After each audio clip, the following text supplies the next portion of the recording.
तरीका आइन, कानून और रूल्स के मुताबिक होना जरूरी है। किसी गैर मुल्की ताकत को यह हक नहीं कि वो साजिश के तहत पाकिस्तान के अवाम की मुंतखब हुकूमत को। असेंबली डिसॉल्व करके इमरान खान ने तो वाकई लास्ट बॉल पर छक्का मारा है, अपनी इज्जत बचा ली है। लेकिन अब इमरान के सामने एक और बड़ी चुनौती खड़ी हो गई है और वो चुनौती है सत्ता में वापसी करना। क्या होगा अगर इमरान की ये चाल उन पर ही भारी पड़ जाए तो। Hello and welcome to Uncut, मैं हूं आपके साथ आशीष सिंह।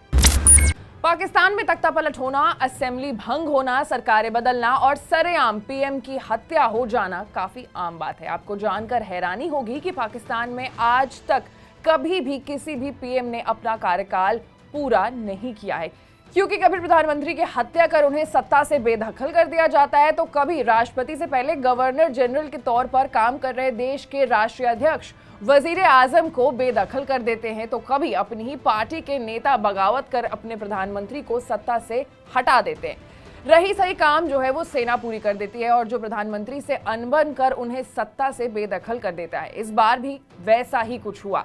सेना की इमरान से नाराजगी आज इमरान को काफी ज्यादा भारी पड़ रही है।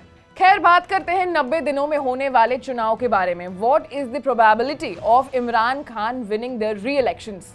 अब इसको समझने के लिए हमें इतिहास के पन्नों को थोड़ा सा टटोलना होगा। चलना होगा करीब 32 साल पहले, जब पाकिस्तान के प्रधानमंत्री हुआ करते थे नवाज शरीफ। 1990 में नवाज शरीफ बेनजीर भुट्टो को हराकर पाकिस्तान के वजीर आजम बने थे, लेकिन 3 साल के अंदर ही उनका राष्ट्रपति गुलाम इशाक खान से झगड़ा हो गया और झगड़ा इस कदर बढ़ गया कि राष्ट्रपति इशाक खान ने अपनी संवैधानिक ताकत का इस्तेमाल करते हुए संसद को ही भंग कर दिया था। नाराज शरीफ सुप्रीम कोर्ट पहुंचे, फैसला शरीफ के हक में आया, लेकिन मामला इस कदर उलझ गया था कि फिर से शरीफ ने ही संसद को भंग करने की सिफारिश की और जुलाई 1993 में पाकिस्तानी संसद को एक बार फिर से भंग कर दिया गया।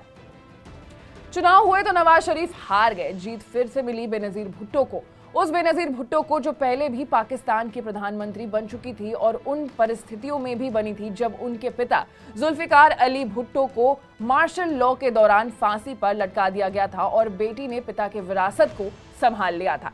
इस चुनाव में भुट्टो की पार्टी पीपीपी को 94 सीटें मिली, जबकि विरोधी इस्लामिक जमहूरियत इत्तेहाद के खाते में 56 सीटें आई। हालांकि 3 साल से थोड़ा ही ज्यादा वक्त बीता के बेनजीर के हाथ से फिर सत्ता फिसल गई।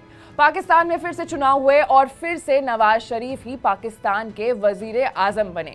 उन चुनाव में बेनजीर की पीपीपी की महज 44 सीटें मिली, जबकि नवाज शरीफ की पार्टी पाकिस्तान मुस्लिम लीग नवाज 106 सीट जीतकर सत्ता में वापस लौटे थे। उसके बाद पाकिस्तान के सेना प्रमुख रहे परवेज मुशर्रफ 1999 में सैन्य तख्ता पलटकर सत्ता पर काबिज हो गए और 2008 में राष्ट्रपति रहे मुशर्रफ ने चुनाव कराए, लेकिन उसके सहयोगियों को इस चुनाव में करारी हार का सामना करना पड़ा। मुशर्रफ इसके बाद देश छोड़ करके भाग गए। तब तक बेनजीर भुट्टो की हत्या हो चुकी थी और पीपीपी की कमान आसिफ अली जरदारी संभाल रहे थे। उन्होंने वजीर आजम की कुर्सी सौंपी थी यूसुफ रजा गिलानी को। नवाज 2013 में फिर से लौट तो आए, लेकिन सत्ता बरकरार नहीं रख सके, क्योंकि 4 साल के अंदर ही उन्हें सुप्रीम कोर्ट ने भ्रष्टाचार के एक मामले में दोषी करार दे दिया और उन्हें अपनी कुर्सी छोड़नी पड़ी थी। जिस तरह बिहार में मुख्यमंत्री पद से हटने के अपनी कुर्सी पत्नी राबड़ी देवी को सौंप दी थी, ठीक उसी तरह नवाज ने जेल जाते वक्त अपनी कुर्सी शहीद खनान अब्बासी को दे दी थी। मगर 2018 चुनाव में अब्बासी सत्ता में पीएमएलएन की वापसी नहीं करा पाए। इमरान खान की पार्टी 2018 के चुनाव में जीतकर सत्ता में आ गई और इमरान खान अब 3.5 साल से सत्ता पर काबिज है। अब सवाल यहाँ ये खड़ा होता है कि क्या इमरान सत्ता में वापसी कर पाएंगे, क्योंकि कार्यकाल से करीब 1.5 साल पहले असेंबली भंग कर चुनावी समर में उतरने की घोषणा करने वाले इमरान खान की राह अभी भी आसान नहीं है।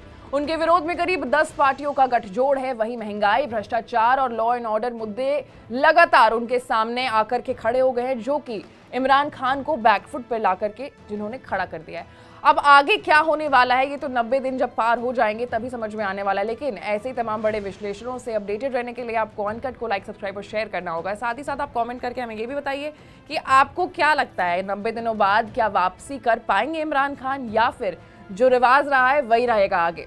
मैं थी आपके साथ आशी, आप देख रहे थे अनकट।